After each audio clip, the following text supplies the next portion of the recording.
황교안 전 미래통합당 대표가 최근 나는 죄인입니다라는 책을 출간했습니다. 지난해 4.15 총선 참패 책임을 지고 정계를 떠났던 황 전 대표는 이 책에 대해서 고백록이며 참회록이라고 말합니다. 그는 총선이 끝난 후에도 참회의 시간을 보내고 있다면서 그동안 가슴 찢는 사죄의 마음으로 하루하루를 지냈다고도 했습니다. 또 총선 패배 원인과 관련해서 제가 죄인이라는 말씀으로 대신하겠다고도 했습니다. 그래서 책 제목도 죄인이 들어갑니다. 또 이상을 현실에서 구현하기에는 경험과 스킬이 부족했다고도 했습니다. 황 전 대표, 예전 직함인 그냥 황 대표로 칭하겠습니다. 황 대표는 4.15 총선 이후에 공식 석상에서 나타나지 않고 있습니다. 지난해 9월 27일 국민의힘 초선 의원들과 만난 회동에서 국민이 부를 때까지 기다리겠다고 한 것으로 알려져 있습니다. 실제로 지난해 4.15 총선은 대한민국 헌정사에 기록될 만한 중요한 선거였죠. 총선 이후 한국은 문재인 정권의 입법 독주가 선을 넘고 있습니다.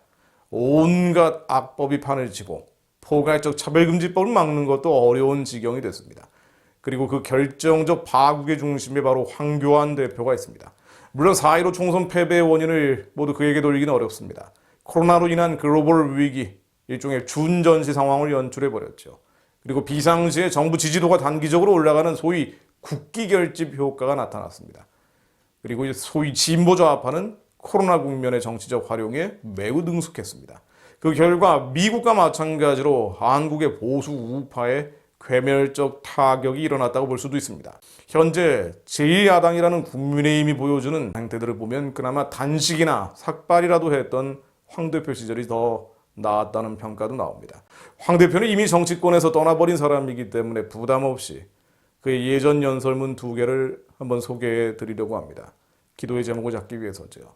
하나는 지난해 9월 28일 문정권 헌정유린 중단과 위선자 조국 파면 촉구 대구 경북 합동 집회에서 나온 발언입니다. 그는 이날 연설에서 아주 강경하게 말을 했는데요. 문재인 정권 들어서더니 불과 2년 만에 대한민국을 완전히 무너뜨렸다면서 정부에 관련된 사람들이 다 함께한 권력형 비리 게이트 우리가 반드시 심판해야 된다면서 이 정권이 한 대로 교도소에 보낼 것이라고 했습니다. 평소와는 좀 다른 모습이었죠. 또 하나는 대통령 권한대행 시절이던 3.1절 기념식 기념사에서 나온 발언입니다. 당시 황 대표는 자유민주주의에 기반한 통일국가를 이루는 것은 북핵 문제를 근본적으로 해결하고 민족의 재도약을 실현할 수 있는 최선의 해법이라면서 북한의 실질적인 변화 없이 우리가 추구하는 통일은 이룰 수 없다고 강조했습니다. 자유민주주의 통일, 그것이 북핵 문제를 해결하는 길이라고 강조한 것이죠. 이승만 대통령 이후에 역대 대통령 또는 대통령 권한대행 중 자유민주주의 통일, 이 자유통일을 명시적이고 공개적으로 선언한 사례는 매우 드물었습니다. 그런데 당시 황교안 대통령 권한대행은 북한에서 수용소를 비롯한 각지에서 공개 처형 등 현할 수 없는 참상이 계속되고 있다면서 정부는 북한 인권 침해에 가해져야 된 처벌이 실현될 수 있도록 강력한 노력을 하겠다면서 사실상 김정은을 겨냥한 처벌을 촉구하는 발언도 했습니다. 붉은색 쓰나미 앞에서 정상적인 정치인을 찾기 어려운 상황인지라 황 대표 정도면 그나마 정상에 가까운 인물로 볼 수 있습니다. 다만 리더로서의 결단력, 담력이 없다는 꼬리표는 그의 총선 패배와 함께 떼어지지 않는 것이 사실입니다. 그러나 정작 그의 책 제목에 나오듯 황 대표의 정치적 죄과를 묻는다면 굳이 이런 기질적 차원이 아닙니다. 바로 영적인 것이죠. 가령 황 대표는 2019년 3월 절에 가서 불상 앞에 합장을 한 바 있습니다. 물론 당시 사찰 측이 강요에 가까울 정도로 참배를 요구한 것으로 알려져 있습니다. 그러나 차라리 당대표를 그만두면 그만둘지언정 타종교에 대한 강요는 받아들여서는 안 되는 것이었습니다. 이건 정말 잘못한 것입니다. 물론 황 대표는 그의 5월 초파회 당시에 합장을 하지 않았습니다. 그러나 불교계의 비판을 받자 불교 예법을 잘 몰라서 그랬다면서 보름 만에 사과를 했습니다. 전직 대통령 2명이 감옥에 가고 숱한 전 정권 공직자가 수감되는 소위 적폐청산 과정에서 하나님이 그를 지켜주신 이유는 이런 게 아니었을 텐데 라는 생각이 스쳐갔습니다.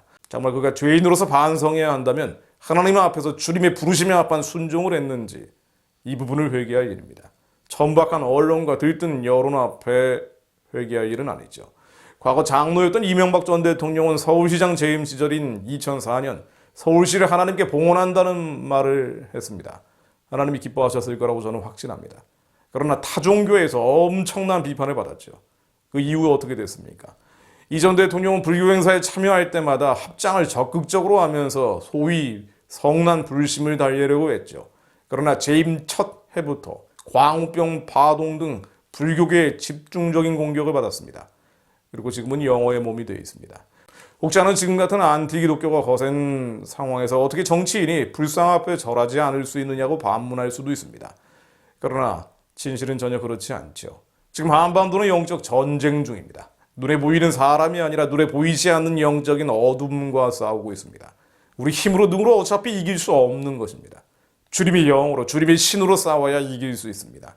불상에 절하는 것, 우상에 절하는 것은 하나님이 가증히 여기는 것이고 신앙적인 배교행입니다. 십계명의 첫째, 두 번째 것 또 지키지 않고서 주님의 개입, 하나님의 기적을 바라는 것 자체가 넌센스죠. 지금 이 나라에 필요한 지도자는 고시 붙고 유학 가고 학위 받아서 유능하고 똑똑하기만 한 사람이 아닙니다. 금그릇, 은그릇이 아니라 깨끗한 그릇입니다. 세속적 능력과 지식도 깨끗한 그릇에 담겨야 그 힘을 발휘할 수 있습니다. 신앙 고백하고 교회는 다니지만 거짓말만 일삼고 탐욕에 젖어 있는 기독교 정치인들 1000명, 10,000명 아무 소용이 없는 거친 시대입니다. 세상의 영과 세상의 지혜를 의지하는 것이 아니라 성공을 꿈꾸면서 스펙만 쌓는 썬데이 크리스찬이 아니라 하나님의 영, 하나님의 지혜를 의지하는 이들, 육에 속한 자가 아니라 영에 속한 자들이 나와야 합니다. 마치 구약 시대 다니엘과 같은 자, 요셉과 같은 자가 나와야 합니다. 다니엘이 있던 시대, 요셉이 있던 시대, 지금보다 어떤 면에서는 훨씬 더 깜깜하고 어두웠죠. 그러나 하나님의 기적을 능력으로 체험했던 이들입니다. 고린도전서 말씀 읽고 마무리합니다. 고린도전서 1장 19절로 기록된 바 내가 지혜 있는 자들의 지혜를 멸하고 총명한 자들의 총명을 폐하리라 하였으니 지혜 있는 자가 어디 있느냐? 선비가 어디 있느냐? 이 세대의 변론가가 어디 있느냐? 하나님께서는 이 세상의 지혜를 미련하게 하신 것이 아니냐? 오직 부르심을 받은 자들에게는 유대인이나 헬라인이나 그리스도는 하나님의 능력이요 하나님의 지혜니라. 이 세상 지혜는 하나님께 어리석은 것이니 기록된 바 하나님은 지혜 있는 자들로 하여금 자기 꾀에 빠지게 하시느니라 하셨고 또 주께서 지혜 있는 자들의 생각을 헛것으로 아신다 하셨느니라. 하나님, 북한의 주체주의, 중국의 공산주의, 아랍과 이슬람을 넘어서 복음을 전하는 나라, 그런 교회가 되기 위해 유능한 이들이 전에 거룩한 이들이 지도자로 일어서게 하옵소서.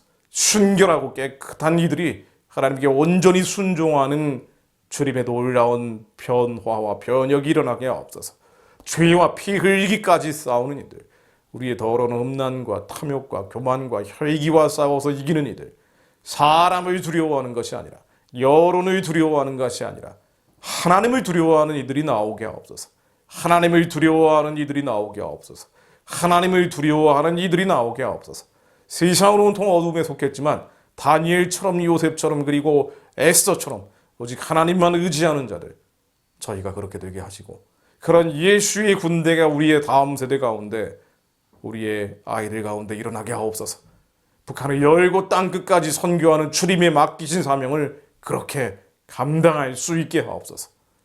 예수 그리스도 이름으로 기도했습니다. 아멘.